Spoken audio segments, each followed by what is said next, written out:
선지자는 예레미야입니다. 예레미야 주제어 뭘까요? 멸망. 예레미야 선지자 중에서 아까 이사야 선지자에서 수많은 예언이 있지만 이 고난 받는 종, 이거 써놔야겠다. 이 키워드 하나씩. 이게 주제어지만 내용 중에서 고난 받는 종이라는 이런 특징을 하나 적어놓다면, 이사야 선지자의 특징은 뭐냐면은 주제어가 멸망이지만은 그 안에 뭐가 있냐면 토기자잉이와 진흙이라는 이런 새 언약의 메시지가 있습니다. 그래서 여기서 보면 이사야 선지자는 이런 수많은 북이스라엘과 아람군이 쳐들어와, 또 아스루가 쳐들어와, 이런 절대절명의 순간에 이것이 바로 심판이지만 하나님이 구원하실 것이야, 구원에 대해 얘기하는데, 예레미야 선지자는 구원보다는 뭐냐? 심판 받아들여, 이렇게 얘기합니다.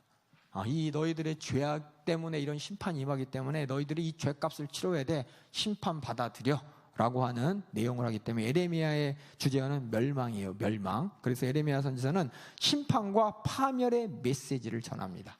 물론 축복의 메시지도 있습니다. 하지만 더 강하게 전하는 것이 바로 심판과 파멸을 얘기합니다. 역사적인 배경 보겠습니다. 요시아라는 왕, 어렸을 때 성전에서부터 자란 이 요시아의 왕, 또 성전을 수리하다가 하나님의 율법을 발견해서 모든 백성들 불러 모아서 율법 가운데 다시 회개시킨 왕, 이 요시아 왕. 여기 보이세요? 요시아 왕 여기 있죠? 그렇죠? 제가 이렇게 써놨죠. 요시아 왕이라고. 요시아 왕. 이 요시아 왕이 예수님 오시기 전 621년이면은 성전 파괴 때, 여기 완전 망할 때부터 한 40년밖에 차이가 안 나네요. 그렇죠? 이때 예레미야 선지자가 있었습니다. 그래서 예레미야 선지자가 어디 있어? 요때 있었어요. 예레미야 요시아 왕부터 성전 파괴 요 사이에 있었어요. 요 사이에. 이사야 선지자는 여기 있다면 예레미야는 어떻게 이렇게 할게요. 이렇게 할게요. 요시아부터 성전 파괴까지. 얘가 예레미야. 그리고 주제어는 심판 쓸게요. 3판이 아니고 심판입니다. 심판 적을게요. 그래서 요시아를 통해서 하나님께서는 우상 숭배를 완전히 사라지고 하나님만 경배하는, 또 유월절 절기를 다시 회복시켜 주시는, 그래서 개인적으로 모두가 하나님 앞에 윤리, 도덕적, 또 신앙적으로 하나님 앞에 자라날 수 있도록 이렇게 만든 시대였는데, 요시아가 죽어요. 요시아가 609년에 무기토에서 애국군을 맞아 싸우다 죽습니다. 그때 애국군하고 왜 맞아 싸우냐면, 제가 이제 표현을 안 했어요. 애굽이 여기 아수를 치러 가겠다고 길을 비껴라는 거예요. 그렇죠? 옛날에 임진왜란 때 일본이 우리가 중국을 칠 테니까 길을 비껴라고 하는 것처럼, 명나라를 칠 테니까. 그러니까 요시아가 나가서 싸우다가 이렇게 참 하나님 앞에 이뻤던 왕이 금방 전살해 버립니다. 그 이후에 애굽이 여호와김이라는 왕을 봉신으로 만들어서 또 애굽이 전체적으로 요 시대 애굽이 주도권을 가지고 이 나라를 두락펴락하던 시대였습니다. 이 시대였습니다. 그러면서 세금을 많이 뺏어갔어요. 그러면서 요시아 개혁 가운데 본질적으로 이 안에 신앙의 회복이 아니라 외적인 것만 더 강조되는 시대였습니다. 그러니까 요시아가 왕 가운데 이거 해 저거 해갖고 많은 사람들이 하나님 말씀대로 절기를 지키고 유월절을 지키고 제사를 지키고 다 했는데, 그 본질이 다 변하고 하도 애굽이 간섭이 심하면서 이 본질이 다 변했어요. 외적인 면만 강조됐습니다. 그래서 성전 예배는 하지만 중심이 없어지고, 또 하나님의 윤리와 도덕이 무너져서 약자가 무시되고 온갖 범죄가 만연화된 시대가 바로 요 시대예요. 요 시대. 요시아 때 빵 하고 하나님 앞에 기뻐했는데, 망할 때까지는 계속해서 하나님을 무시하고 하나님의 질서가 무너지는 시대. 결국은 이 바벨론에 의해서 멸망당할 수밖에 없는 죄악의 시대가 바로 예레미야가 활동했던 시대입니다. 그래서 심판, 멸망이라고 써야 되나? 제가 심판이었어요. 더 확실한 단어. 멸망. 근데 이 멸망이 어떤 의미냐? 어떤 의미냐? 하나님께서 진흙을 어떻게 돼요? 자기 원대로 부시기도 하고 세우시기도 하는, 그렇죠? 하나님의 주권에 의해서. 그러니까 이 멸망이 뭐냐? 하나님, 어떻게 보면 심판이지만 심판과 더불어서 하나님의 주권적인 섭리다라는 겁니다. 그렇기 때문에 그걸 받아들여야지, 멸망당하지 않겠다고 뽀대껴봤자 아무 소용없다. 이것이 바로 예레미야 선지자의 내용이에요. 그래서 그 뒤에 한 장 넘겨볼게요. 보면은 우리 7장 4절 15절 한번 읽어볼까요? 그 당시 상황이 어땠는지 에레미야에서 7장 4절 또 15절 한번 읽어보겠습니다. 이사야 바로 다음이에요. 에레미야 7장 4절 또 15절.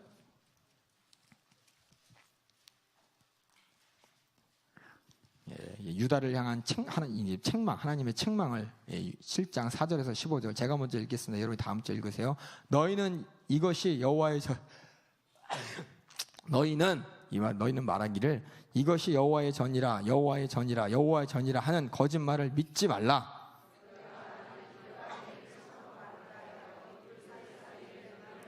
이방인과 고아와 과부를 압제하지 말며 무죄한 자의 피를 이곳에서 흘리지 아니하며 다른 신을 쫓아 스스로 해하지 아니하면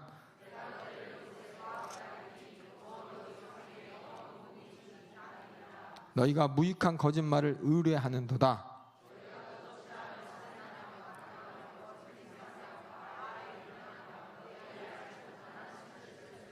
내 이름으로 일컬음을 받은 이 집에 들어와서 내 앞에 서서 말하기를 우리가 구원을 얻었나이다 하느냐?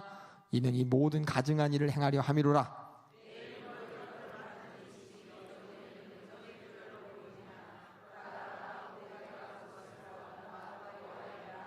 너희는 내가 처음으로 내 이름을 둔 처소 실로에 가서 내 백성 이스라엘의 악을 인하여 내가 어떻게 한 것을 보라.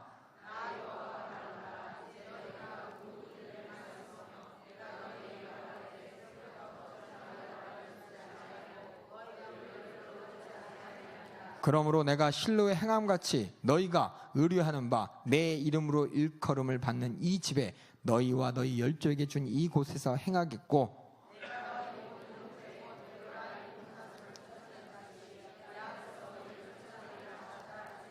얼마나 나쁜 짓 악했으면 악한 걸 쭉 나열하고 너희를 쫓아낸다는 말씀을 하나님이 주십니다. 이렇게 그 상황에 시대가 얼마나 이 이후에 다시 말씀드릴게요. 요시야 왕을 통해서 막 개혁을 하고 정말 하나님께 돌아갔는데 요시야 왕이 전사한 다음부터 이 애굽이 패권을 가지고 이 나라를 막 주락펴락합니다.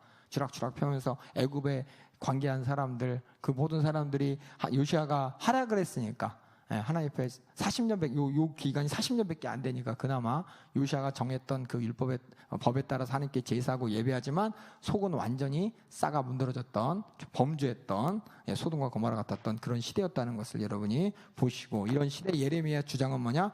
하나님께 절대적으로 순종해라.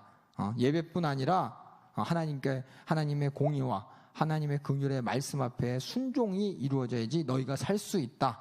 너희들의 왕 여호야김 애굽에게 이렇게 사바사바하는 저 여호야김 불순종하고 더욱 악행을 저지르고 있고 그래서 또 뭐냐? 어떤 사람 길르앗 여람의 우리아라는 사람이 왕이 그런 것을 비판했더니 왕이 죽여버렸습니다.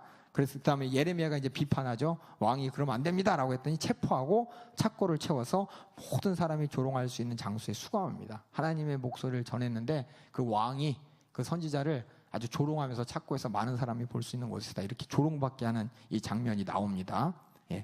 그런 와중에 무슨 일이 나타나느냐?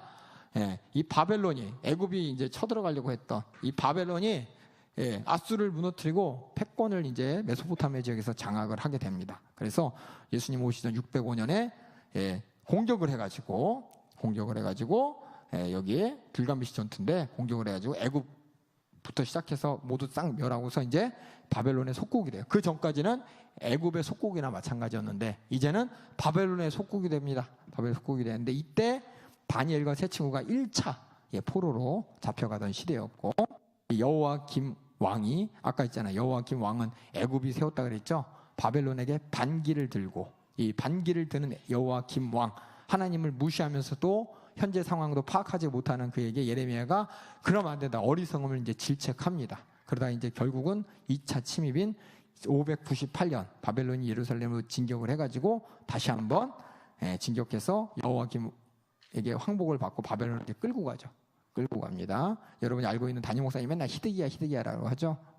그 왕이고 그 다음에 예루살렘이 이제 바벨론에게 조공을 바쳐야 되는데 점점 거만해지면서 갑자기 조공을 안 바쳐요. 또 무슨 현실 파악을 못하는 거죠. 한마디로 지금 현실 파악을 못하는 여기 이 사람들 하나님 앞에서도 또 열강 국제 정세 가운데서도 현실 파악 못하는 그들이 점점 거만해지니까 예레미야가 이제 환상의 예언을 합니다. 두 무화과 광줄이 환상을 해서 그 광주리 안에 실한 무화과, 썩은 무화과가 있고, 내가 칼과 기근과 연병을 그들 중에 보내서 그들을 내가 그들과 그 열조에서 준 땅에서 멸절하기까지 이르게 하리라 하시니라. 하나님의 심판을 얘기합니다. 이 시드기야가 또 정신 못 차리고 바벨론을 배반합니다. 선전을 포고하니까는 이제 586년에 바벨론에 완전히 와가지고 왕 다 필요 없어. 그렇죠? 완전히 왕도 다 잡아가고 성전도 다 무너뜨리면서 예루살렘을 멸망시키고, 에레미야가 예언한 대로 실한 열매들 있죠? 다 포로로 끌려가고 썩은 열매들, 남은 자들이 이제 별 볼일 없는 사람들이 그 땅에 그냥 남겨져서 농사나 짓게 하면서 속국 생활을 하게 됩니다. 이때 에레미야는 바벨론이 예레미야는 어떻게 보면 바벨론 입장에서 여호야킨 왕한테 뭐라 했냐면 배반하지 마라 이렇게 한 사람이거든요. 그러니까 바벨론 입장에서 데리고 가려고 그랬는데 뿌리치고 유다에 남고, 나중에는 예레미야를 그 주위 사람들이 애굽으로 끌고 갑니다. 그래서 우리가 이제 포로로 잡혀갔다 이것만 생각하지만, 실제적으로 포로로 잡혀가지만 몇몇 사람들 잡혀가기 싫어서 애굽으로 도망갑니다.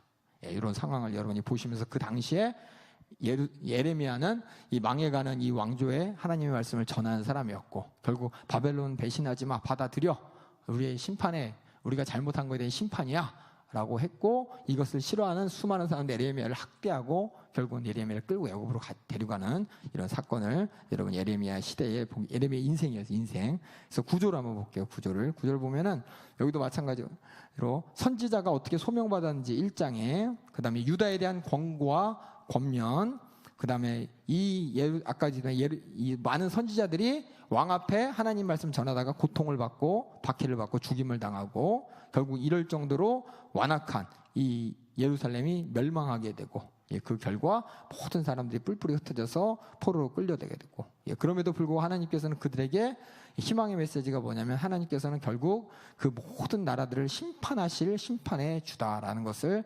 심판에 대한 예언, 애굽에 대한 예언, 블레셋의 예언, 모압에 대한 주변 나라국들에 대한 예언을 하나님께서 하시고, 역사적으로 또 52장은 이제 무슨 사건이 일어날지에 대해서 역사적인 상황에 대한 부록의 말을 하면서 이제 예레미야가 끝나게 됩니다. 역사적으로 이제 시드기야가 죽을 것이고, 역사적으로 무슨 일이 일어났는지 52장에서는 시드기야가 죽고 예루살렘 성전이 파괴되고 유다 백성들이 포로로 끌려갔더라라고 하면서 이 남유다의 멸망을 역사적인 기술을 하면서 끝나게 됩니다. 그래서 예레미야 선지자의 키워드는 멸망. 어떻게 희망이 없어요. 여기 때는 희망이라도 있지. 히스기야 시대니까. 그렇죠? 왕이 그래도 빠릿빠릿하고 왕이 하나님 앞에 기도할 줄도 알았는데, 여기는 완전히 그 강대국의 논리 속에서 애굽에 뭐 하여튼 방향을 잘못 잡, 차라리 바벨론이라도 잡을 수 있는 머리라도 있으면 되는데 그런 머리도 없어가지고 애굽 잡고 늘어지다가 망해버렸습니다. 하나님은 또 무시하고 국제 정치도 무시하고 이러다 망해버린 책. 그럼에도 불구하고 희망이 있다는 것은 뭐냐? 유다 왕국의 마지막 기간에 유다의 종말을 예언하면서 결국 나중에 하나님이 백성들에게 회개할 기회를 주시고, 회개하고 돌아와서 이제 여호와가 섬기면 된다라는 것을, 희망을 이게 조금 얘기했죠. 다른 거에 비해서 되게 조금 얘기합니다. 그래서 예레미야 주제가 뭐라고요? 멸망이에요. 멸망. 이때는 구원의 희망이라도 있지, 왕 보니까. 이때는 희망도 없어요. 그러니까 예레미야가 멸망 당한 거 그냥 받아들여. 별 수가 없다. 받아들여라. 하지만 하나님께서는 열방에 대해서 이런 예언을 통해서 이 열방의 모든 것을 심판하시는 여호와가 있다라는 것을 얘기하면서 끝납니다.